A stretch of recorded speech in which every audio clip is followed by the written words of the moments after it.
Jenny is the CEO of her new company, iloveagood.com. I don't know if any of you are familiar with the website, but you really should go on it. It is an amazing brand in and of itself, and a website which really changes the way women think and shop intimate apparel. And she brings a lot of newness and innovation to the web shopping experience. And she has done amazing in the last couple of years, really, that she started this. She also works as a creative director and a consultant for many of the top intimate brands. And in particular, she has worked with Spanx, Chantel, Lucy Activewear. She is a consultant for Wolford and Commando, and she works in partnership with Maidenform and Hanes.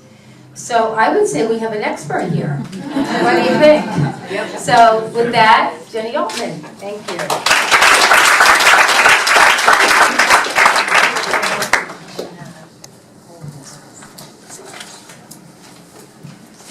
I'll hold it. Sure, thank you.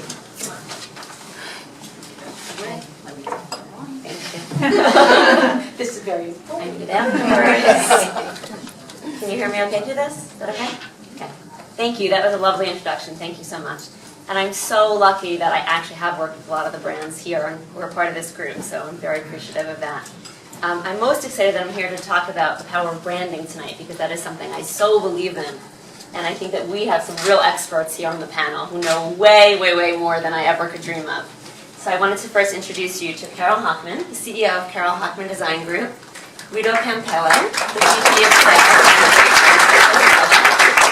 and Ann Zeal, the CEO of Fashion. So I think when we talk about experts, these people certainly have us all. I guess I really wanted to start by talking with Ann. We were having this great conversation in the back of the room a few minutes ago about which products have been the most successful in her line through the years and even now. So really one of my questions for her is, being that you were a buyer originally, how did this whole company even come about? I'm fascinated, and you have to tell everyone what your most popular product is right now, by the way. Well, that's one of them. Yeah. But I started on a ping pong table, actually. It was my first shipping department. I believe in the one thing principle. And the one product that I started fashion films with was the adhesive bra. A stick-on bra, disposable. And you can wear anything backless and strapless. And to this day, I do have a couple of accounts that, oh, Valerie, you can help me with some of these numbers. We have one that would sell over 6,000 a week of the adhesive bras still today. And that's what I started the company 20 years ago, actually, in May. So yeah, that's one of the most popular products, along with a whole collection of backless, strapless. And of course, we invented the water bra in 1999, and that was a huge hit. And so it's basically, Fashion Forms is a box. It's a solution in a box. So if you go to a Macy's, or you go to Neiman's, or you go to Lord & Taylor, Saks, or some of the major mass market stores, and you see a little box with a solution on a fixture, and that's us. So we're distributed in about over 12,000 doors across the United States. And how did it start? On my ping pong table. It did. It started in California in 1993. And I had a business prior to this that I sold. That was the adhesive bra. But my customers, especially Foley's was then, and Broadway, so other stores, they said, Ann, come back with this bra. And the bra actually came from Brazil years ago, many, many years ago. It's not patented or anything like that, but the adhesive on it was absolutely horrendous. I wouldn't have put it on anything. So I went to the library. We didn't have computers when I was doing this, and there was a collection called the Thomas Register. And I went to the Thomas Register, and I ordered 23 tapes. Still to this day, remember every one of them. Tried them all on. Ran up and down my steps to see which one really stuck the best.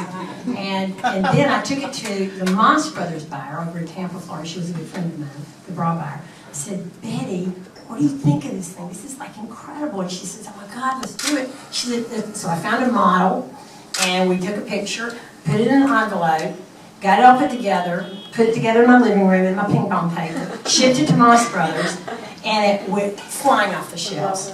And then, Paula, you might remember this too. That was when AMC was around, and Kathy Campbell was one of the gals there. I think Paula was there too. And then they told all the stories about the adhesive bra. So it was like word of mouth at that point. And I was so excited. So, you know, my ping pong table soon became a warehouse. So that's basically how it started. I It's love from it. one idea, and it's still to this day, it's the same thing. It's so great. Thank you. And Carol, I have to hear also from you. How did it start? Haha, how about that? Well, From the beginning. It started for me when I was in college. Can you hear me? I don't know. No. Okay, let's see. Is it working? Yeah. So it started for me, I went to Drexel, and Drexel has a co-op program. And as a sophomore in college, they sent a whole bunch of us to New York, and my first job was at Bergdorf Goodman. I was with 9 other girls, and 8 of them got these fabulous jobs selling evening gowns and suits and dresses and furs and God only knows what, and I got the lingerie department. And the lingerie department, and I will not say what year, the lingerie department was all behind closed doors and in drawers. And it was Christmas, and they had a Christmas catalog, and it was all sketches, and there was no wait for anyone to buy anything except to call up and order it. That's how old I am. But I was the person that fulfilled the order, and it was a great experience. But I wanted to be a designer, and I wanted to be a fashion designer. And the buyer, her name was Betty Hughes, and I love her to this day, said, "Why don't you come back?" And I said, "No." She said, "Well, I'll get you a job in a lingerie company." So my very next co-op job was for Character Lingerie. But they didn't have a pattern maker. They didn't have a design room. Their design room was in Puerto Rico. And the buyer from Bon Hotel. We're naming all these stores. And you notice, I think there are 9 of them we just mentioned who don't exist anymore. When you get to John Wanamaker, you'll know how old you So anyway, the buyer from Bon Hotel came in and asked for something new and different. And I got the yellow pages out and I went for textiles to Americana Textiles because it was an A word. And you know, I got polka dots and stripes, and before I knew it, I had a full page ad in the New York Times. Oh my God. Nothing, I knew nothing about lingerie. So this was, when you talk about, does luck ever play a role in what you're doing? So my beginning was just great, good luck. It was good luck, and then from there I had one other job, and then I went to work for Carole Hochman at Chevette for 1 year, left for a year, and came back, and before I knew it, I was designing Christian Dior. Oh, wow. That's my I story. love all the humble beginnings, of course. Now, as far as COSABELLA, I'm lucky enough that I already know the family and know the beginnings, but Guido, you have to tell a little of your mom's story, and then how you ended up, of course, being so involved with the brand. Well, is it on? Yeah. Yeah. The company, I'm going to take this. All right, I feel more comfortable. COSABELLA turned 30 June 1st, so 1983. I was born in 1980, so clearly I was the inspiration for so, I'll take credit though. But she found herself, my parents moved in 1980, it's a very simple story for my dad, and my mother found herself at home with 2 kids, said, hell no. And she was really bothering my father, and my father's boss said, here's a $14,000 check, go do something, and leave him alone. She started distributing puppets and cashmere sweaters from Italy, then realized that there was no made in Italy product in Miami, because that's where they are and where they were based, and found herself bringing in Luemme, which Luemme was a lingerie brand out of Modena. And we became distributors. In fact, our mother company really is Luemme, and COSABELLA is our DBA. So we still have very tight relationship there. No worries. That's the Miami music. And what happened? My parents found themselves in a city that was growing. They got really excited. My father was supporting my mother in the evening. COSABELLA came to be actually out of a hosiery collection. When they realized that there was space in the market for a made-in-Italy brand, there was only La Perla at the time. But what was missing were a lot of color. And being from Miami, and if you know Miami, it's not always tacky, it's also colorful. My parents started with this concept of one item, 6 colors, and it became one item, 12 colors, and it became one item, 20 colors. Our number one item today is 123 colors. And 18 of them are ongoing, always and everyday basics. And the rest are subject to availability, meaning that we cycle them in and out. So color is a big part of our story. It's not what I think made the brand, because there's a lot of brands that live on that. But what did was the made in Italy, and we stuck to that. And when the Euro came to be, our reality changed quite a lot. And in that time period, of course, we started facing a country that went through a lot of transition after 9/11 and everything. The company had to sober up and figure out how to just keep reinventing itself. So we went from hosiery in the early 80s, went into bodysuits until about 91, 92. When the bodysuits crashed, we realized why bodysuits were great. We cut off the top of the bodysuit and just used the thong backing because there was no panty line. The internet started coming at that time, and my mother was in the chat rooms talking to people about panty lines. And that's how really, she didn't invent the thong. None of us invented, well, I think she invented quite a bit. The thong existed back to Greek times, but what we did was we started, what she did was she really started connecting with women and being able to talk about panty lines, because the internet became this anonymous place that you could speak, and it became that first kind of point where you could connect with customers. So all of a sudden the thong became a solutions product. But, it was embarrassing to give it. To even show it. I remember going into a Bloomingdale's meeting when I was 12, bright red in the face, and being like, what do my parents sell? And now I can gift it for Mother's Day to, Carole, and be like, hey, enjoy it. Enjoy the thong. So that's how it's transitioned. And what we get excited about is, we see how certain products that you come to because the world takes you there, can really take a life of their own and create categories. And now, of course, you go into lingerie departments, which were very different, I think, then. And even when I used to sleep in the racks, now they're super colorful, they're very fun. I think that world's changed a lot. There's a lot of great brands that grew off of those steps. So that's kind of the story. Yeah. Good story. I was lucky enough to work with COSABELLA on their 30th anniversary event recently, and we actually set up a thong bar on the front of the room. And if I tell you, the women and the men were so excited to pick their colors of thongs and take them home to whoever they were going to. But it was definitely a highlight of the evening for all of them, so it never gets old for them, and the colors just keep going and going with it.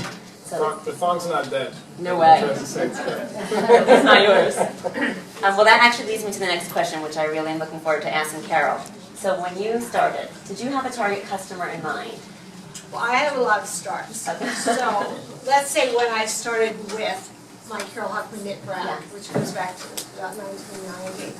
And yes, I did, because I think that I knew my lifestyle was such, I had children at home, I wanted to sleep in comfortable clothes. And for my whole previous career, I'd been designing Christian Dior, which was very elegant and very fancy, and it wasn't what my choice of sleepwear was. So I wanted to dress that woman who wanted to be comfortable and casual, wanted to walk around in her pajamas, lounge in her pajamas, and I certainly did, and I still think that, that was the first of that product in the early 90s when women were really interested in cotton jersey pajamas. We played with a little bit in the late 80s with going to Israel, but it was quite expensive. So going to Turkey, making that product was a new beginning. I have that same lifestyle myself in mind with all of my design. And what about the midnight line? The midnight was something that came to me as a request from Nordstrom's. Because Nordstrom's was doing very well with Carole Hochman, but they wanted to dress another woman who wanted to be a little bit more sexy, sensuous, and they had said to me if I were to take like Agent Provocateur or COSABELLA and blend it with Carole Hochman, what would it look like? And out of that blender came Midnight, and it was, it's still to me the same personality, the same person. It's comfortable, it's wearable, but yet it's a little bit more dressy without being fussy and easy to wear. So it came from that. I'll give Nordstrom's 100% credit. And Anne, have you ever created a product that really came as a recommendation of a store? Oh gosh, many times. Oh yeah. Because a lot of the merchants they know their customer a lot better than I do. And I know that if I take them one backless strapless bra, they'll go, well, and can you do it in this or this or this? I mean, of course, let's give it a shot, let's try it. And the water bra evolved that, the water bra we created, but once it was in the market, we had so many different ideas of how to market it and how to make it really pop. But yeah, keeping in collaboration with the stores has always been one of my favorite things to do. As a matter of fact, we had one buyer, she's retired now, and she was at the store, how long, 30 years? And she wanted to do, we have this thing called the booty pant, and it's like, She was telling me about this. yeah, and it's a padded panty. And then we had a little backless strapless bra. Both of them were in animal print. Okay, so we introduced a booty pant and a strapless bra in animal print. She said she wanted to put it in their catalog. I went, are you crazy? You put both of these things in your catalog? That's absolutely insane. Well, she did, and it worked. But those are the kind of things that I would never do. Although, she certainly had the power to do that, and it worked. But, it's very exciting to work with the merchants. I love that you're open to it. And always listen to recommendations. Absolutely. My next question for Guido is about selling on the web. How different is it talking to customers online than it is talking to them through stores?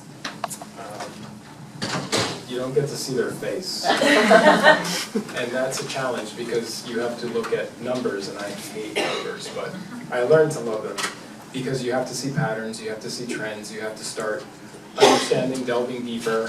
You have to make things up and be completely convinced that you're right on how to read those numbers because nobody can really tell you that they've been doing it for 30 years because they haven't.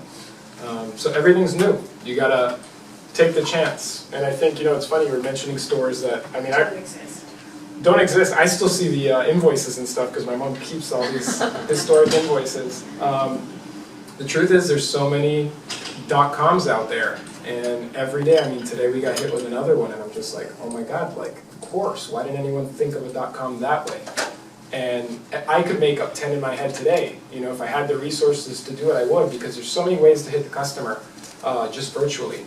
And the truth is, last night, I had the first dinner with my wife in maybe a year and a half where neither of us looked at our smartphone, which was very difficult. So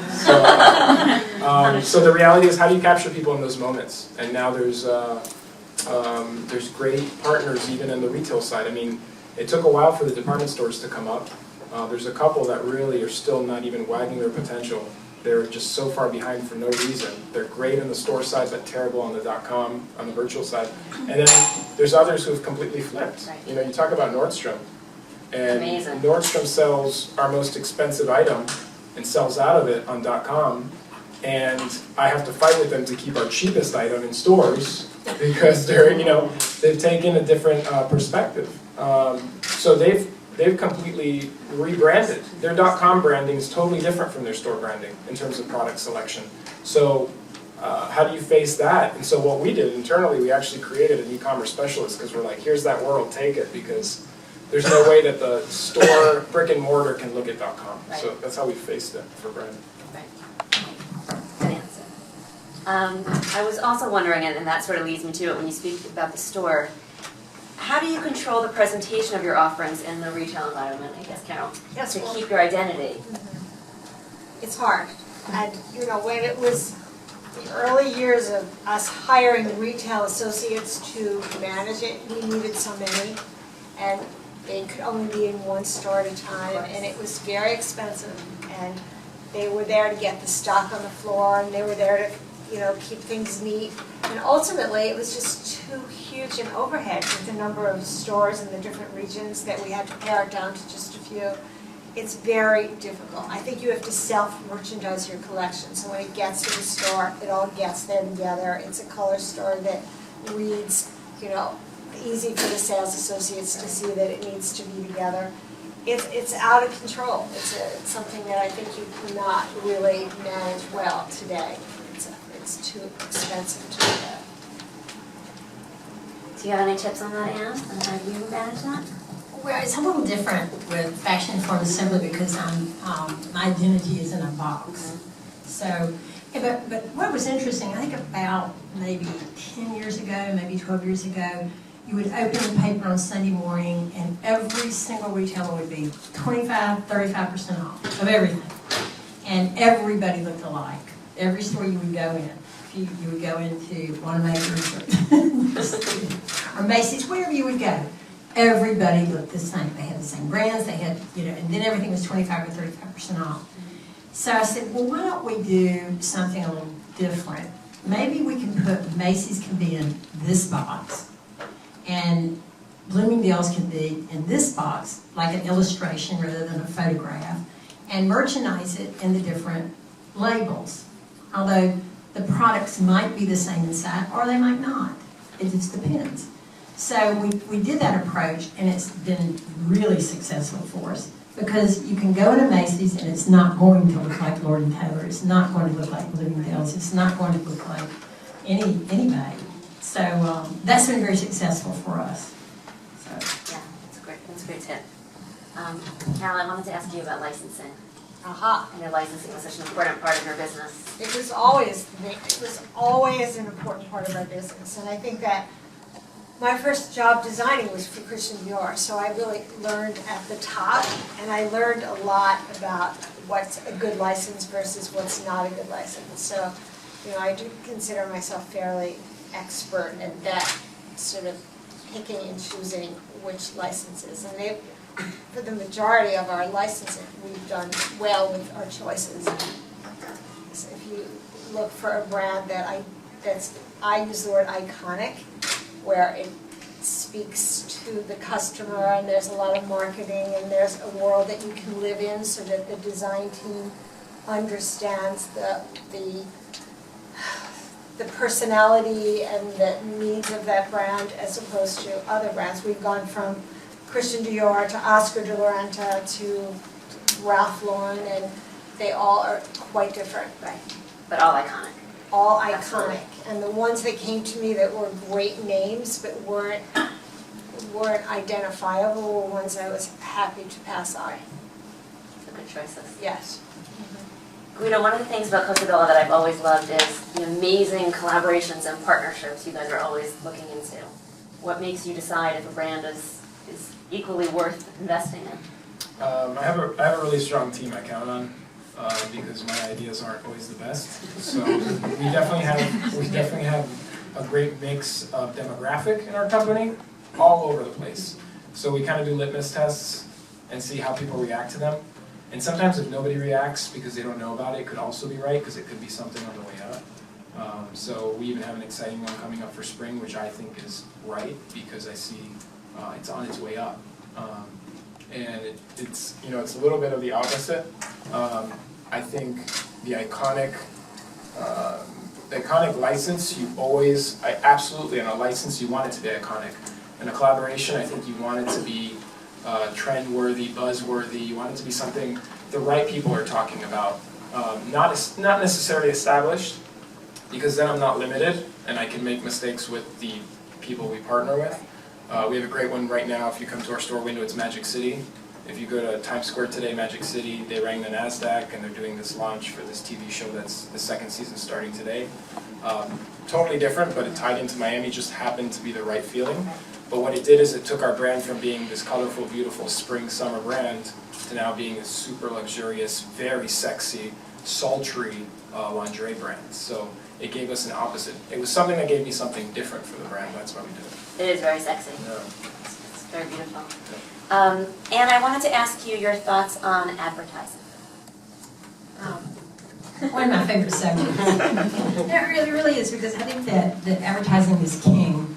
If you have the right product and you go for the right audience.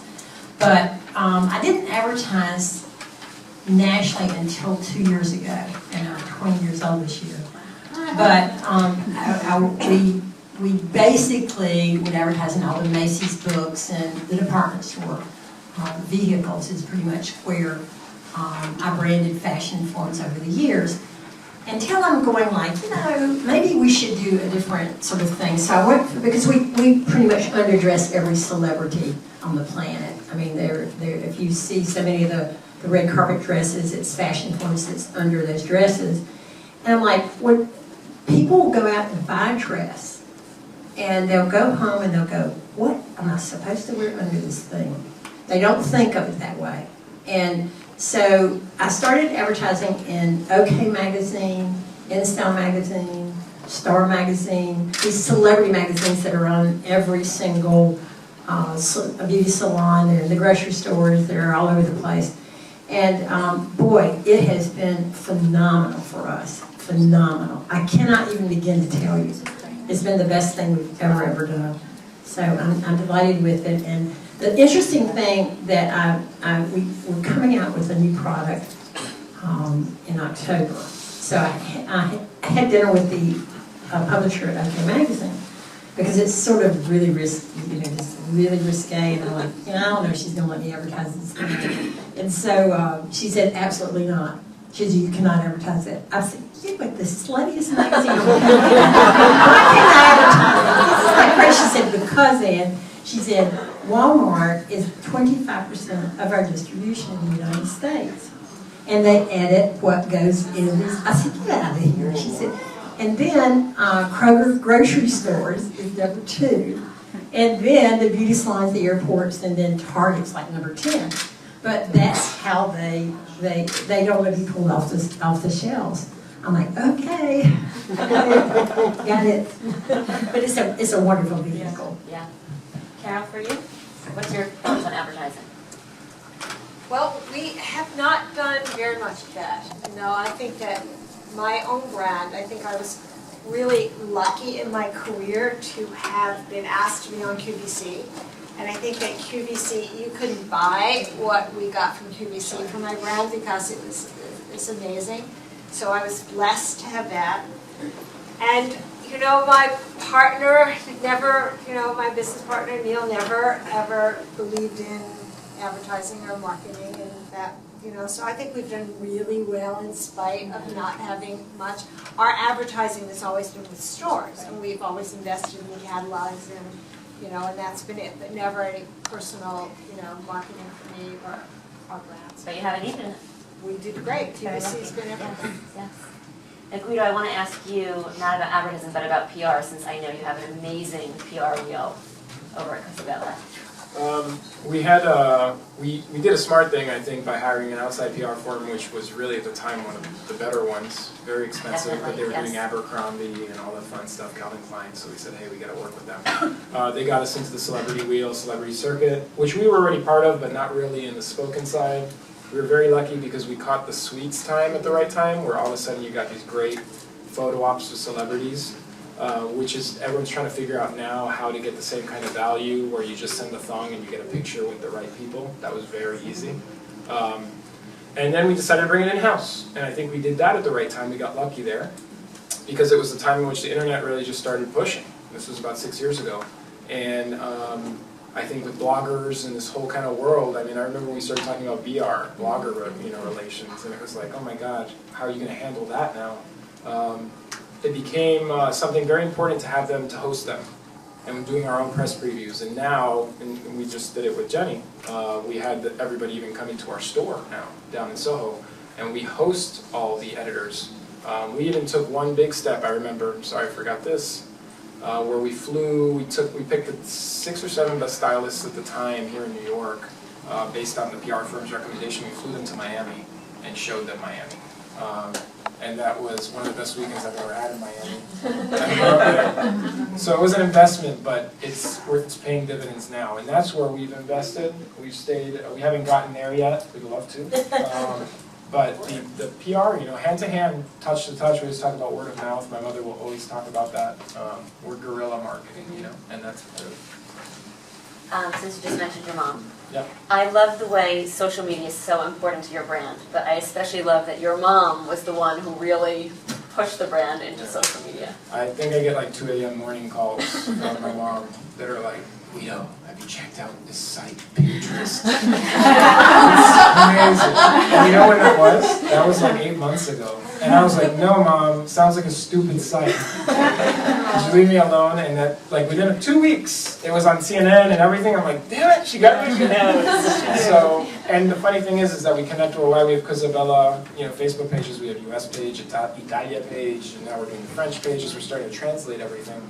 And the way people connect, it's just amazing. I mean, I haven't been skeptical of it. It's just the time it takes to do that. But then I realized that people like my wife and I will sometimes sneak in dinner going like this. And that's the time that it's taken. But she is the one who drives it, and that's something to say. She is, should I give her age? No. I won't give her age. But she's She founded the company 30 years ago, yeah. and it's been some time, and still. She's a tech person. She's the one out there before everybody else. So she drives that. And that constant kind of renovation. I was just talking about it with Victor, how you got to keep evolving, because we have no choice. And she just does that every single day. I don't know how she does it. But she's still really hard to get on the cell phone, so I don't know why. Skip over that. Carole, I wanted to ask you, how do you keep the brand where younger people are still attracted to it and discovering it and keeping it fresh? Well, I think that to stay relevant, you have to always be part of what's going on, whether it is, being on webs and blogs, and, I think also, sorry, you can hear me now? Is that any better? Yeah. I shop till I drop. I shop all the time just to see what's in the stores. I shop my competition. I'm on the internet all the time, on the Nordstrom website or the Saks website to see what does my competition have. So we are constantly moving forward, and I don't think that you really want to change a successful brand. So when I see that there's some white space and the need to address a new customer that's on, the radar, we'll create a new brand. And we just did that with Jane and Bleecker, and I think that that's a customer that I wasn't addressing in Carole Hochman, but I don't think that you can dilute Carole Hochman to address a 18-year-old or a 20-year-old, because that's I think the success of a brand. So, but with Carole Hochman, we changed the prints to make them, less traditional, but the product still addresses the same person.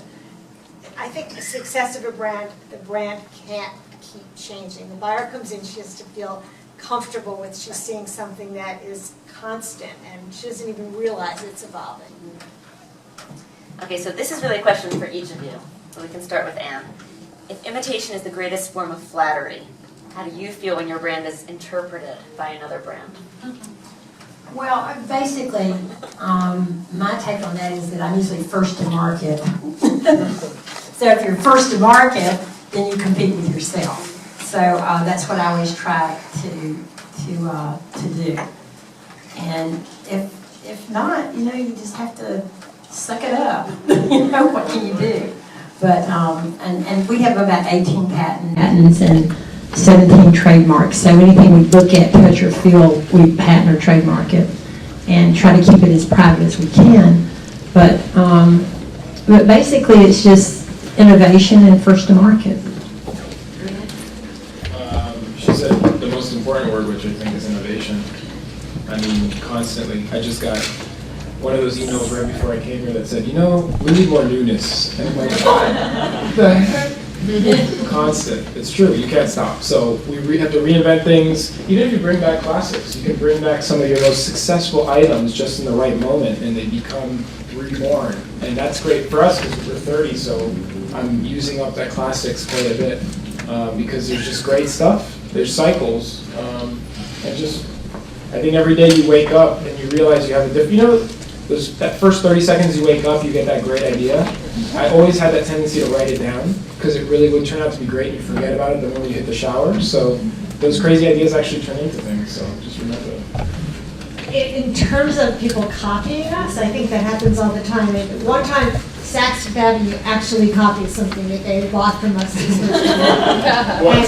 Yes. And we ran up there, and the chairman of the board said, once you have it in our store, it's in the public domain. It's not yours anymore. You get paid to be creative and new and fresh and give us the next new idea. That's why we need you.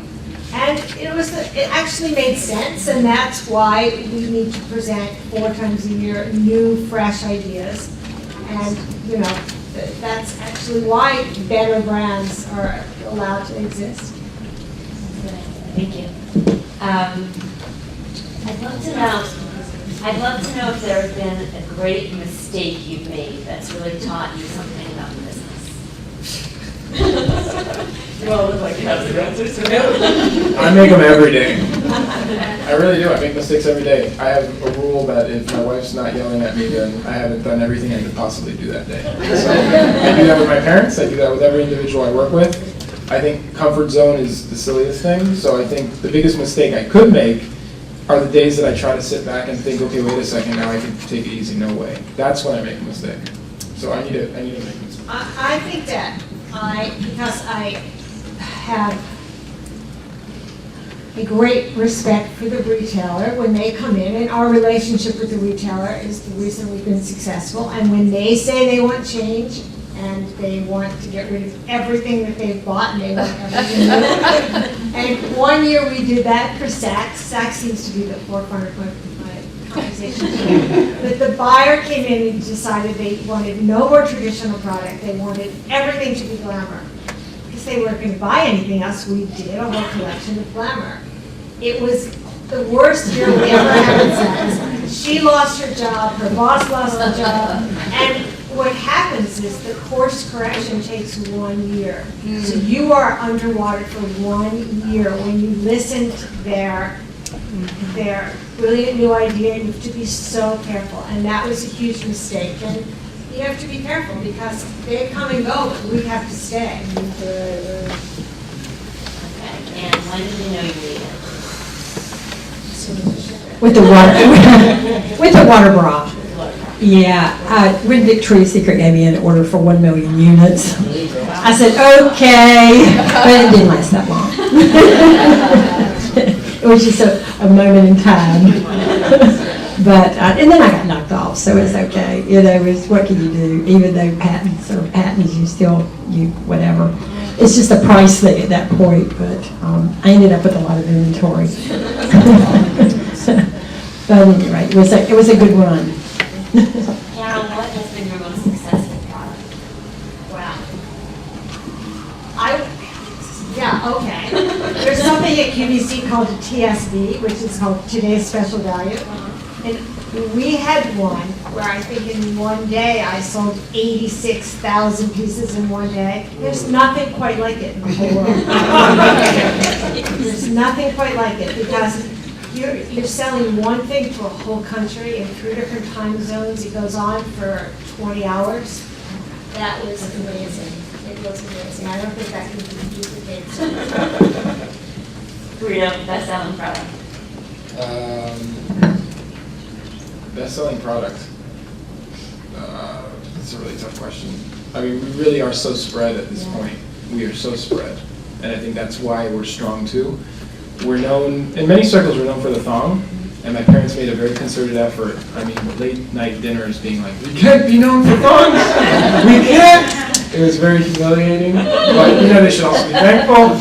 But the truth is, we became great in sleepwear, we became great in soft bras, we became great in push-ups now. So we gotta spread out. So I'd say that the best item at COSABELLA is probably the fact that our design team keeps driving everything. And I wanted to ask you about innovation. How do you come up with new products? How do you discover them? Where does it come from? Oh God, it's constant. Worse than your mother. Worse than your mother. I'm a guerrilla marketing fan too. These guerrilla books are phenomenal. Valerie Culler, my sales director, is out there, and I would drag her through 10 stores on High Street in London every time we'd go over there. So, okay, Valerie, let's go. And we'd go, every single store. And I shopped the world over. I shopped till I dropped. And I think that you get inspiration from, and I have a very narrow style selection as well, because it's basically primarily backless, strapless.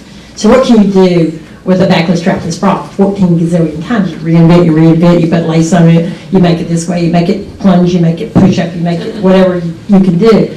But you just constantly are reinventing all the time, and that's what we do at Fashion Influence. We think of the craziest things. And I had one divisional that said, when you go see Ann's line, if it's really wacky, buy it. And usually those are the things that are successful with us, because we've come up with some really crazy products, but they work. So it's just constant, like you said, it's reinvent.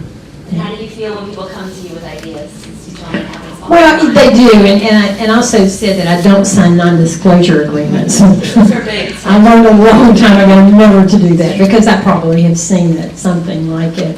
And of course, my attorney advised me, do not ever sign one of those things, because you can get in deep trouble. And if a designer brings me something, I always love that, absolutely love it, because I love product. And the first thing I will advise her to do before you even come see me, get the thing patent pending, get a trademark, do something with it, but I don't want to see it until you do it. And then when she does, then, and there are a lot of products. I know that Stephen Gable's mother bought me a product in 1993. She was 70 years old and from New Jersey. And it was called Strapmate. And she'd been in church and seen all these women's bra straps falling off their shoulders. And so she thought, I've got to do something about that. So she invented this little gizmo, the Strapmate. And to this day, we sell tons of Strapmates. So those are the kind of things, and I never really went into agreement with her. I just bought the product from those guys, and we've had a huge 20-year relationship. It's been fabulous. So it's like, don't sign anything, it's better. In terms of branding, Guido, I'd love to know your thoughts, especially with the recent JCPenney and everything. Diffusion lines, what do you feel it does for the brand? Our brand is a niche brand still, COSABELLA. It's not word of mouth. Not household, and that was our goal, strictly. We've never been on that mass market type of department store chain. We've always been limited to luxury doors, and I actually wanted to challenge our team, and what it did is it helped the whole company grow. So for brand's sake, the brand became stronger because we are now ready for the future with RFID and all these other things that make me allowed to distribute the brand in places I never could before. So when you see opportunities like that and there's enough upside to it, you need to not just think of what it's going to do to your brand, oh my God, is it going to water it down, or how are people going to perceive it? You also have to think of what it's going to do to the structure. We learned that in a couple of other projects, even with J. Crew, what J. Crew would do to us from a brand perspective was great, but from a structure perspective, we weren't ready. But it got us ready for the next step. So for the brand became stronger because now I definitely have the ability to push, That's another side of branding, I think. Carole, I'd love to know, with a brand like yours, how often do you have to sit back and really look at the brand and think, okay, it's time, we have to come back, we have to add in those new prints, we have to add in the new colors, we have to start making a little bit of the small changes to keep the brand going? I think I do that all the time. Yeah. I do that for every market. We constantly, I know every week I look at our selling, I see what's not working, I see what color doesn't work. We have 12 months of delivery, so I have lots of information. And, that's all I really do is always look to the future constantly. I do that. And I'd love to know if there's a product that you really thought should have been successful that just did not meet your expectations. Well, there's about 20 of those. There's a lot of them.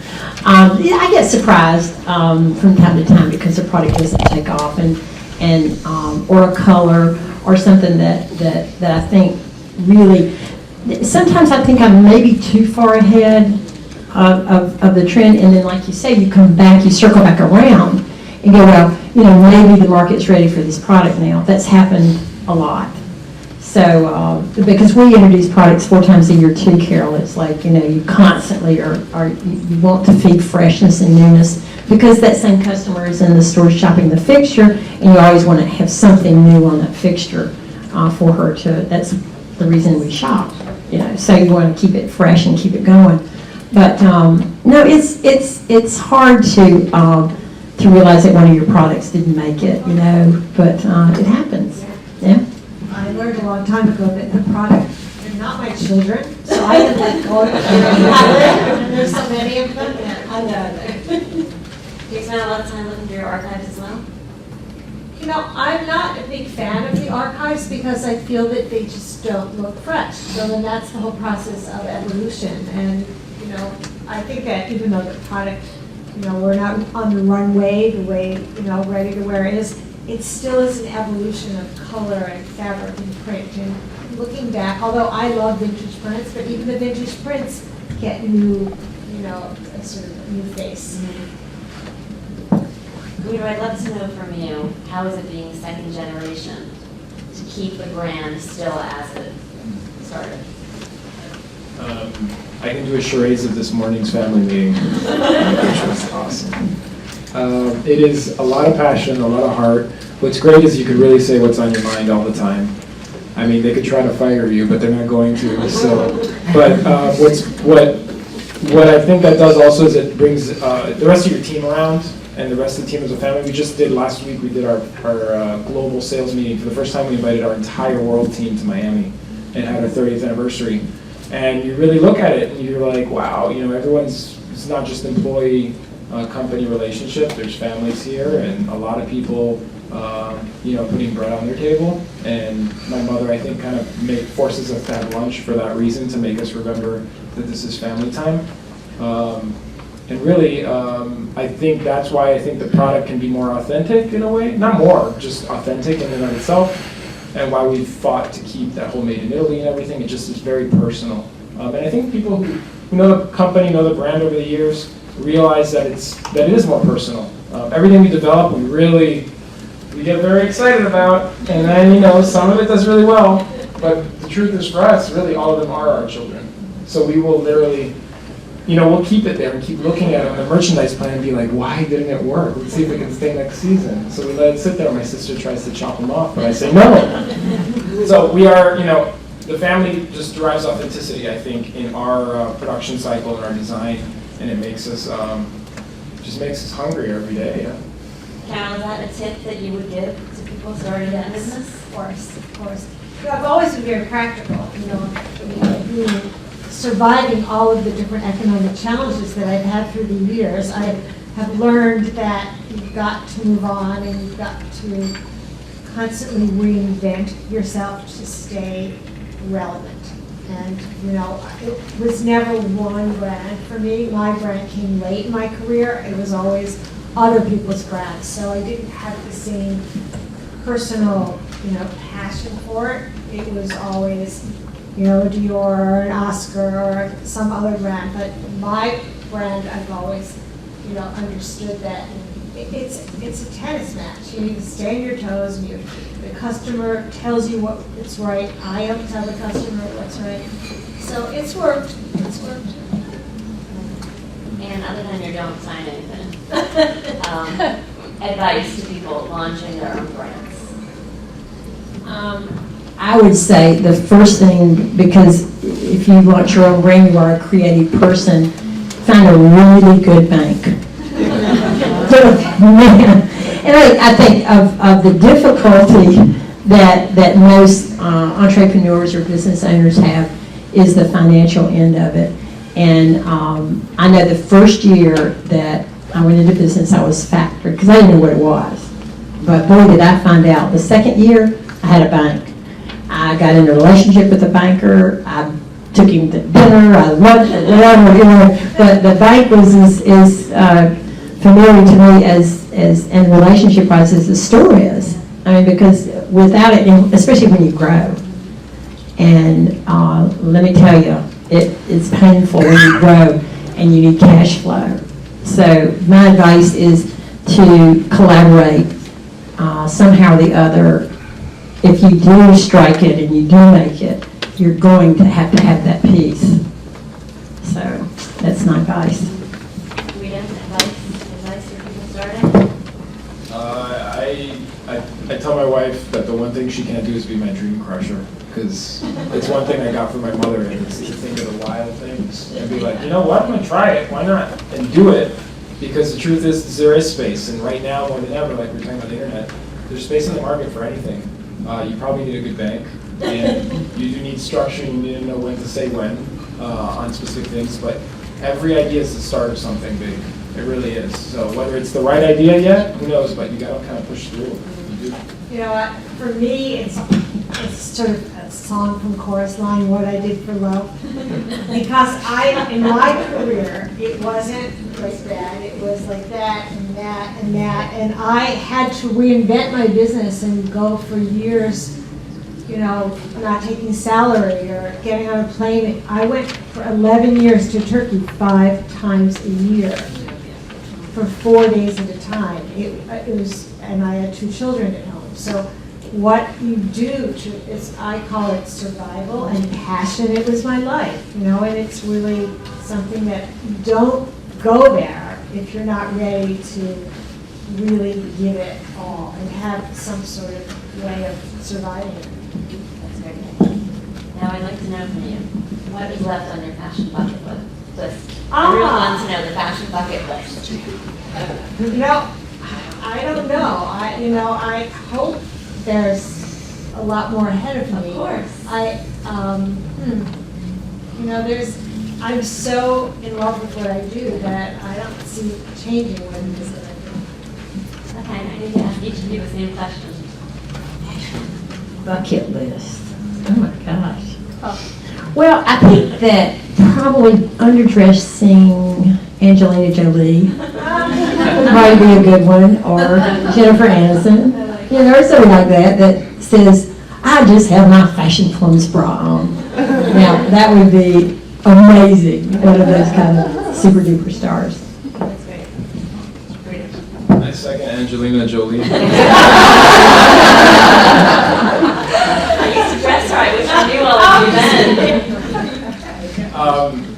I mean, you know, licensing is something that we always had a dream of, so we would love to try to do new things, different stuff, and that's why we keep trying, just to do new things. I mean, I'd love to do shoes. Not that we would do it, but I'd love to.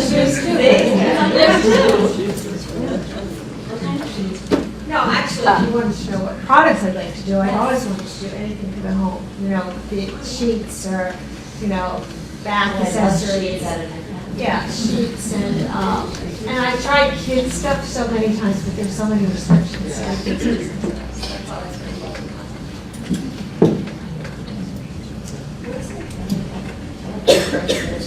And what about you? If you could get into other parts of your business, what else do you like about the brand? Well, I've tried that. So I always go back home to my accessory box. You know, it's pretty risky. A lot of people, I don't know why they always say, why don't you get into some men's products? And I'm like, I'm a booty pant for guys. You know, I don't know, different accessories for them. I don't know. I think that I'm very focused on what we're doing, and I love passionately the focus that we're in. It's just, I tried swimwear with the water products, and it didn't work. You know, so there are different things that, and we've done the little foot accessory things, it doesn't work. You know, do you know what the worst is for me? The worst is lingerie wash. God, I've tried it 4 or 5 times, and Forever New stays in there. I've never seen anything like it. I cannot give it away. So that's it. I'm going to focus where I am. How do you feel about customer feedback? It's very open to. Oh yeah, I mean, it is what it is. It's on the internet now, and you can't bypass it. It's they like it or they don't, and they give you the little stars and the monkeys and everything else that go with it. So you know what you can do. It's there. You can't change it. So.